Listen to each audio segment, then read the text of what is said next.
nke onye chiri ya zere.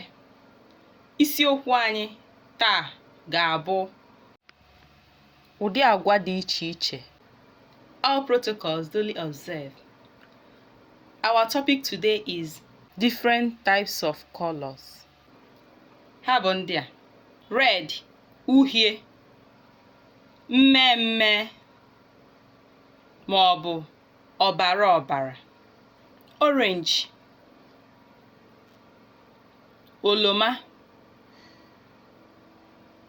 nchara nchara ma ọ bụ uhie edo, blue, anwụnụ anwụnụ, yellow, edo, green, akwụkwọ ndụ, purple, ugo, pink, ire ire ma ọ bụ uhie ọcha, brown, uli, black, oji, white, ọcha,